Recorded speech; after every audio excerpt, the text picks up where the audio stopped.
நகர் பகுதியில் மணமகிழ் மன்றம் என்ற பெயரில் FL2 பார் திறப்பதற்கு எதிர்ப்பு தெரிவித்து 100க்கும் மேற்பட்ட பொதுமக்கள் சாலை மறியல் போராட்டத்தில் ஈடுபட்டனர். இதனால் சிறிது நேரம் போக்குவரத்து பாதிப்பு ஏற்பட்டது.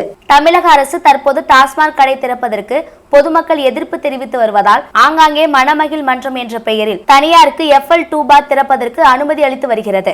இதேபோன்று புதுக்கோட்டை மாநகராட்சிக்கு உட்பட்ட அசோக் நகர் பகுதியில் மணமகிழ் மன்றம் என்ற பெயரில் FL2 பார் திறப்பதற்கு அனுமதி அளித்து தனியார் நிறுவனம் சார்பில் பணிகள் நடைபெற்று வருவதாக கூறப்படுகிறது. இந்த மணமகிழ் மன்றத்தை திறக்கக்கூடாது என்று பலமுறை அந்த பகுதி மக்கள் மாவட்ட நிர்வாகத்திற்கு மனு அளித்தும் நடவடிக்கை எடுக்காமல் தற்போது FL2 பார் திறப்பதற்கு முழு வீச்சில் பணிகள் நடைபெற்று வருகிறது.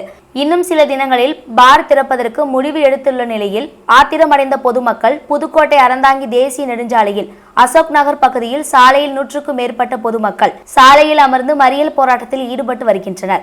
காவல்துறையினர் அவர்களிடம் பேச்சுவார்த்தை நடத்தியும் எந்தவிதமான சமரசமும் ஏற்படவில்லை. பார் திறப்பதற்கு அனுமதி மறுத்து கடிதம் அளித்தால் மட்டுமே நாங்கள் போராட்டத்தை கைவிடுவோம் என்று மறியலில் ஈடுபட்டவர்கள் கூறியதை தொடர்ந்து போலீசார் தொடர்ந்து பேச்சுவார்த்தையில் ஈடுபட்டு வருகின்றனர். இந்த மறியல் போராட்டத்தால் புதுக்கோட்டை அறந்தாங்கி தேசிய நெடுஞ்சாலையில் அரை மணி நேரத்திற்கு மேலாக போக்குவரத்து பாதிப்பு ஏற்பட்டுள்ளது.